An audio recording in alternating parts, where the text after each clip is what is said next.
Welcome back, and to the final module in this online course. You're almost done. So far, we've looked at the different types of landfilling methods available and focused in on the benefits of semi-aerobic landfills in locations where cost and technological complexity are important considerations. In this final module, we're going to look at the preconditions and what needs to be prepared to establish controlled landfills and some of the common operational aspects required for all controlled landfill types. Before we go into the aspects related to establishing the landfill, we must first acknowledge the critical importance of operations from the very beginning. When landfills fail to perform, it's overwhelmingly due to poor operations. This can include a lack of operational finance, technical skill, equipment, or human resources, to name a few. Landfill design is rarely an issue. Here, we see a good example of inefficiency. This bulldozer should be pushing waste to optimize the space, but as you can see, it's barely moving anything. All it's doing is burning fuel and wearing out equipment. Waste remains exposed to the rain and wind. Ultimately, operating costs will increase. So prior to constructing a new landfill site, it's essential to put in place the conditions that guarantee a competent operator will work the site from the very beginning. Think about who will be the operator. This could be the municipality directly or outsourced to a private company, or a combination involving a public-private partnership. This can be put in place on the existing disposal site. Even if the current site is an uncontrolled open dump site, the skills of an operator can and should be proven by enhancing operations on the existing waste mass prior to starting work on any new or improved site. This requires considering not just who the operator is, but how the client, most often the municipality, will be able to set and enforce control level standards. Identify where the operational revenues will come from. That will enable you to identify who the revenue collector is and who is responsible and accountable for ensuring the operator has the required resources to operate the site to the required standards. We'll go into the details of operations once we look at how to establish a new landfill. Optimizing operations at an existing dump site before transitioning to a new landfill site can significantly enhance long-term sustainable waste management. In many cases, this proactive approach can even eliminate the need for constructing a new site altogether. All too often, the political decision is made to suddenly close a poorly managed dump site and construct a modern sanitary landfill at a new location. However, this approach is often destined to fail. Instead, the priority must be to build the capacity of operators and regulators so they can manage the existing dump site to at least a basic control standard. It's interesting to note that when this training was being developed, we could find no example of successful sanitary landfill establishment without rehabilitating the existing landfill first, and we did look for one. So, in cities where landfills already exist, often as non-sanitary open dump sites, it's highly recommended to prioritize rehabilitation and improvements before considering new landfill construction. By upgrading operations and increasing performance standards, cities can save money, reduce environmental impact, and maintain public trust. Improving an existing site often presents fewer financial and social barriers compared to establishing a new landfill. Developing a new site may spark public opposition due to concerns about the creation of another open dump site. Community members may worry about proximity, pollution, and the risk of repeating past mistakes. And waste pickers who rely on the site for income may fear job loss if operations move to a new, more distant location. A poorly managed transition can increase the risk of illegal dumping, particularly if the new site is inconveniently located or lacks sufficient operational planning. By focusing on upgrading the current landfill, cities also provide valuable on-the-job experience for operators and field workers. These enhanced skills enable them to manage the site more effectively and sustainably, reducing the likelihood of repeating operational issues elsewhere. Rehabilitating an existing dump site isn't just a cost-effective approach, it's a step toward creating a cleaner, more resilient future. With careful planning and community engagement, cities can transform their waste management landscape, benefiting both the environment and their residents. As the saying goes, sustainable waste management starts with smart decisions today. The first step in this process is to ensure that the critical institutional functions for integrated solid waste management are established. These include roles for a clear client function, revenue collection, and operational delivery. The client, often a municipal or local government, is responsible for overseeing and ensuring reliable waste management services that meet required standards. The revenue collector ensures financial sustainability by collecting fees, while the operator delivers the waste management service on the ground. Together, these functions ensure accountability and minimize the risk of waste leakage along the value chain. For the client function to be effective, several key aspects must be addressed. These include clear objectives and service level requirements, financial oversight, effective contract management, regulatory compliance, stakeholder engagement, and performance monitoring. Step 2 involves selecting the right operator for the landfill. This requires a comprehensive understanding of local capabilities, including procurement structures, supply chains, and technical expertise. Cities must carefully compare these local capabilities against the requirements for sustainable landfill operations. Assigning clear roles and responsibilities, ensuring accountability, and engaging with key stakeholders at both the operational and management levels is crucial. Community input must also be considered when selecting an operator, alongside sustainable financing strategies that support cost recovery. Learning from past experiences in municipal service infrastructure can help avoid repeating mistakes.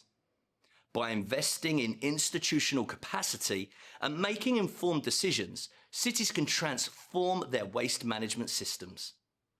Addressing both operational improvements and community concerns will lead to more effective, sustainable solutions that serve both the environment and the people. Integrated waste management solutions begin with capacity and collaboration.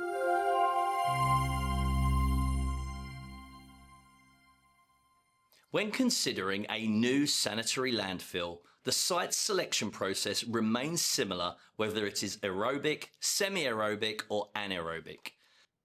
The main operational difference lies in gas and leachate management systems, but the daily waste placement operations are consistent across all controlled landfill types.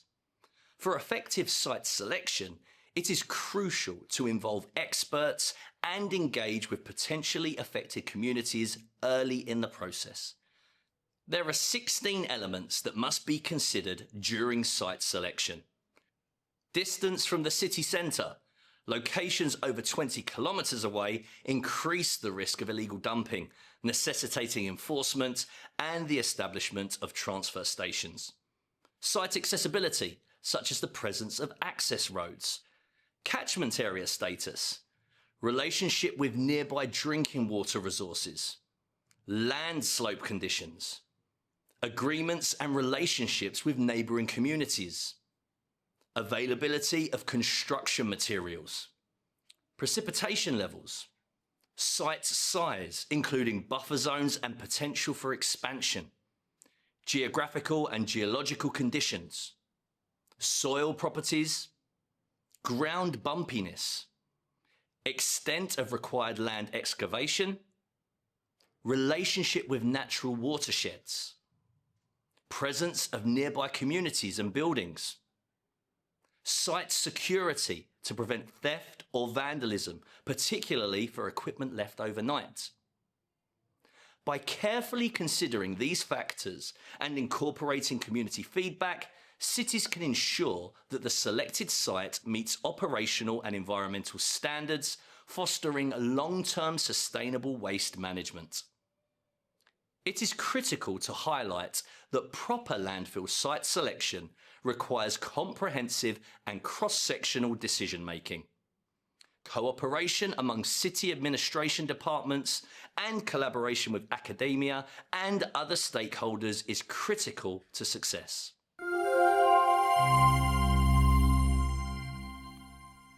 Semi-aerobic landfill management can be achieved even without heavy machinery for smaller daily waste loads. However, when daily waste inflows exceed tens of tons, at least one bulldozer and one excavator become essential for proper daily landfill management. Ideally, having one bulldozer and two excavators or two sets of these machines is highly recommended. The client, revenue collector, and operator must estimate and secure the necessary budget for these machine arrangements.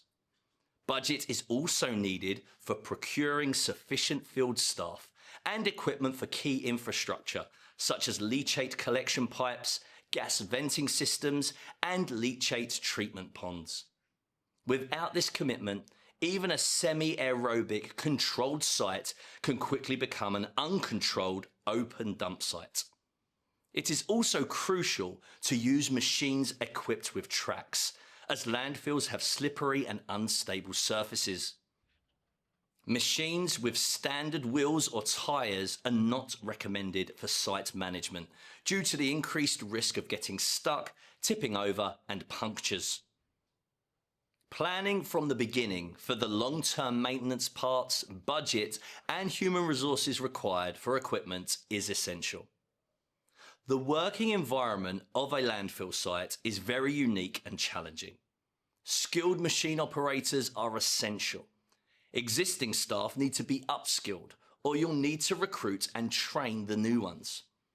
As the landfill working environment is very harsh, heavy machines must be maintained very carefully every day. And keep in mind that spare parts may not be easily available in some local markets. So we must avoid machine damage as much as possible through careful operation and preventative maintenance rather than just reactive maintenance. The main piece of machinery for daily operations is the bulldozer. It's a key piece of equipment in most landfills due to its ability to level, compact, and cover waste effectively. It's highly suited for waste disposal tasks and cover soil work. The defining characteristics of a bulldozer include its crawler tracks and a front-mounted blade. The blade should ideally be a higher waste handling blade, designed specifically for landfill use, rather than a smaller dirt blade. Bulldozer sizes are classified by body weight, with models ranging from 4 tons to over 100 tons, depending on the operational requirements and daily waste loads. They must be procured in the appropriate size and number according to the daily incoming waste as per the table shown here. For daily waste amounts exceeding 200 tons, multiple bulldozers are required to maintain efficiency. Over time, continuous operation of heavy machinery can lead to breakdowns and the need to replace expendable parts. The excavator is a versatile piece of machinery essential for digging up waste and other materials, forming bunds and slopes, loading trucks, and transporting materials over short distances. Excavators are typically mounted on crawler tracks, allowing them to operate effectively on weak and unstable ground. The water truck plays an important role in site management, where water resources are available by controlling dust levels and providing water for sanitation purposes, such as hand washing stations and shower areas for workers. Wherever possible, even when not in active use, the truck should be kept filled with water to assist with initial firefighting should the need arise. A water truck on standby can be a critical tool for quick response in preventing fire from spreading. It's essential in all waste management operations, but particularly landfill operations, that specific entities and persons are assigned to conduct all tasks and responsibilities, so they can be held accountable for delivering the required standard of implementation. It is therefore important to make clear the institutional structure of the landfill management. In other words, who will take what actions for each specific aspect of daily landfill management. Within this context, and as introduced at the beginning of this module, to ensure sustainable landfill management, the client, often the city or municipality, must secure funds, machinery, staff and materials. At least one bulldozer and 1 or 2 excavators must always be available on site, regardless of whether the landfill is aerobic, semi-aerobic or anaerobic. The client must estimate annual costs for machinery, staffing and maintenance, while also preparing for post-closure requirements. Semi-aerobic landfills require maintenance for 20 to 30 years, and anaerobic landfills may need even longer.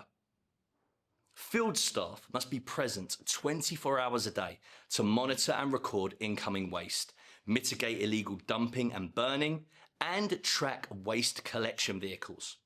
Their role ensures operational accountability and safety.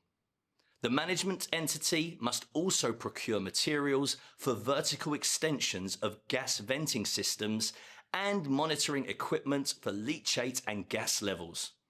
Estimating the full requirements for landfill management tailored to the city's needs is vital. A strong and ongoing commitment to securing funds, machines, staff and infrastructure is essential. Controlled landfill operations should only begin when all these resources are secured, ensuring a solid foundation for sustainable waste management. The risk, if this is not secured, is that equipment rapidly falls into disrepair due to the simplest mechanical breakdown, and the landfill site quickly becomes an uncontrolled dump site that cannot be recovered to a controlled landfill level. Controlled landfilling can stabilize a dump site, but it cannot reduce the overall amount of waste arriving at landfills. To address this, the efforts to promote the 3 R's, reduce, reuse, and recycle, must be implemented. Involving the business sector is critical for making reuse and recycling activities sustainable. Programs should be designed around what types of sorted valuable waste are marketable to local reuse and recycling businesses. An efficient waste collection system is also essential for local governments managing solid waste. When collection services are optimized, saved funds can be redirected to support landfill rehabilitation and improve long-term operations. Conducting a time and motion study, TMS, is an effective way to analyze the current waste collection system and identify ways to improve collection routes, methods, and vehicle use, ultimately enhancing efficiency and reducing costs.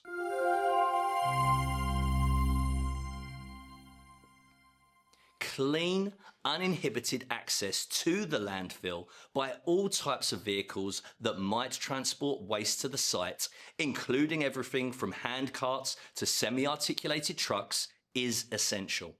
For this, well-constructed and maintained all-weather access and on-site roads are required, which includes appropriate continuous operational budgeting and technical implementation. Access roads need to be constructed to have a structure higher than the rain and leachate running ground as illustrated in this diagram. This will prevent the road from becoming submerged in water by rains and allow waste collection vehicles to easily travel even during rainy season. It is recommended to build the access road by banking old waste, which was landfilled 3 or more years ago. The reason for using old waste is that it will, to some degree, have decomposed to soil, is relatively easy to spread and compact, and is more suitable for road construction compared to newer waste. After raising the road 50 centimetres or so using old waste, compact it thoroughly with heavy machinery. Vehicle tyre punctures can be avoided by spreading crusher-run stone or stone-mixed soil to a 20 centimetre thickness to finish the road surface.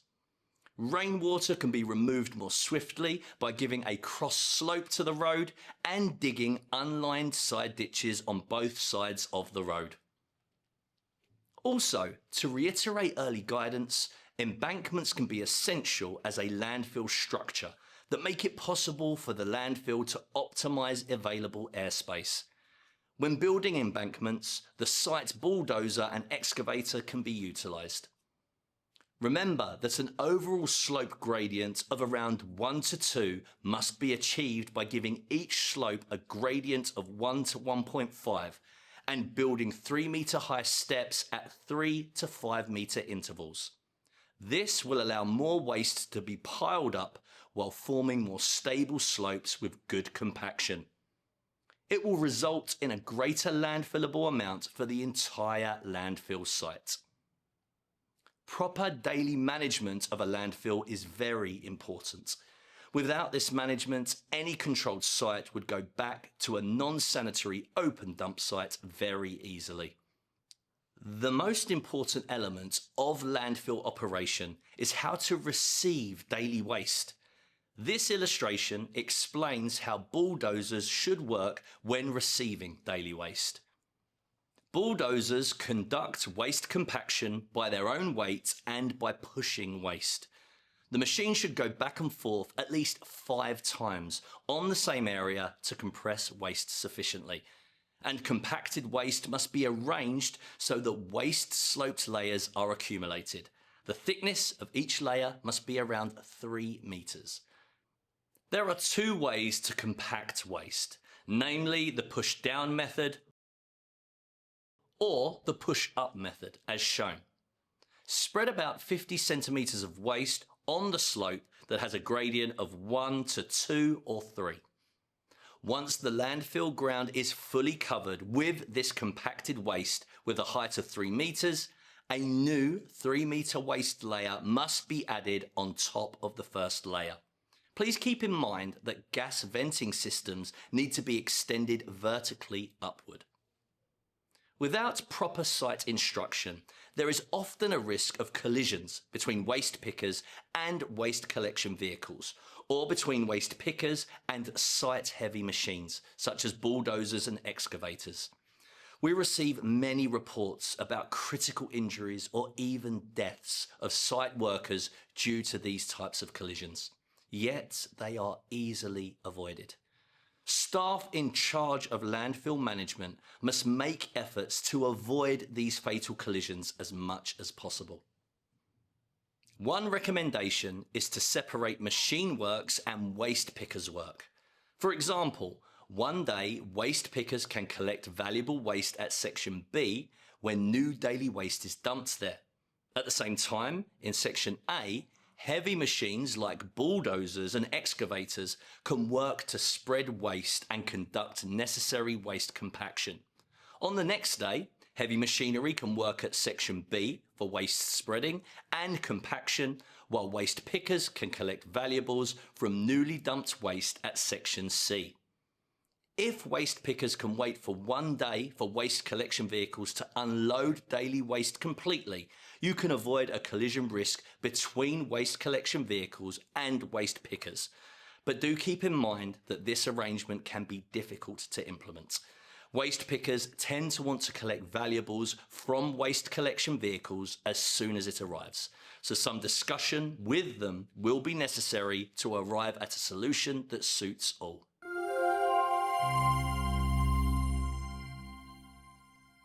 Fires require oxygen, fuel, and heat to burn.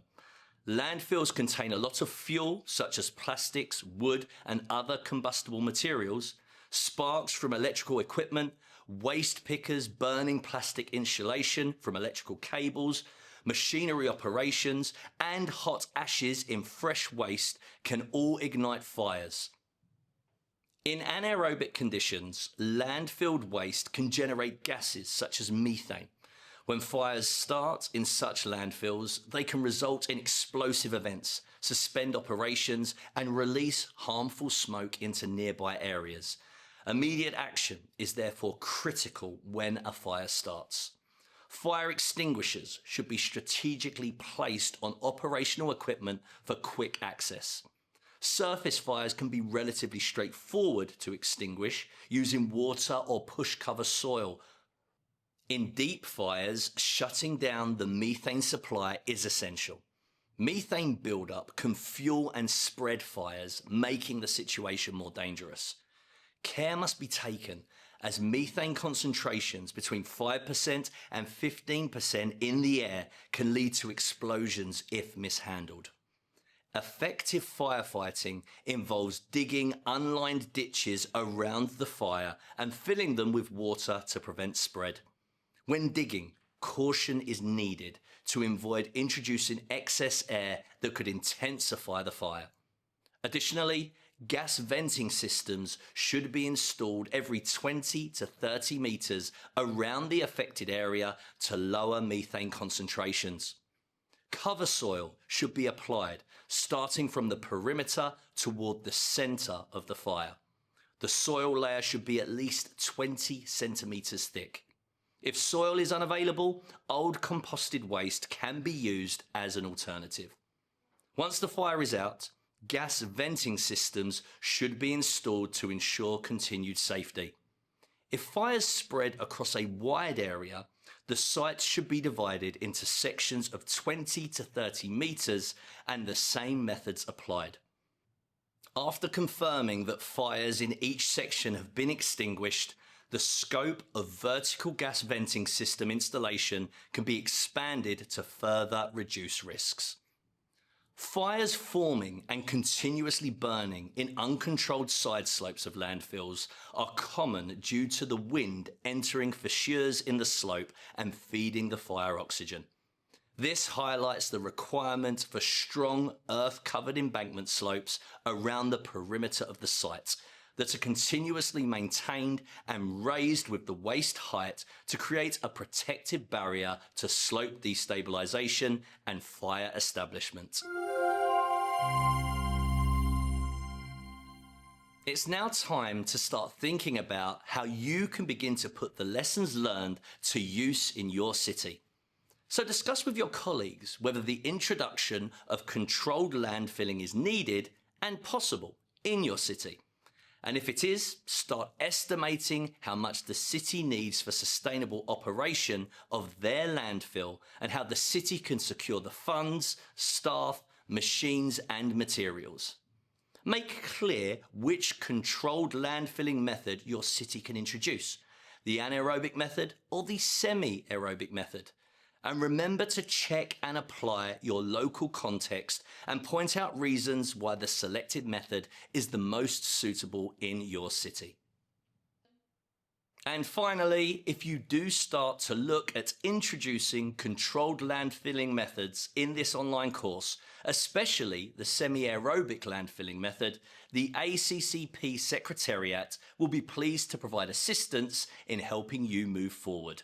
You can see their contact information here, or you can follow the links you'll find below. And that's it. We're done. Thank you so much for watching and completing this online course.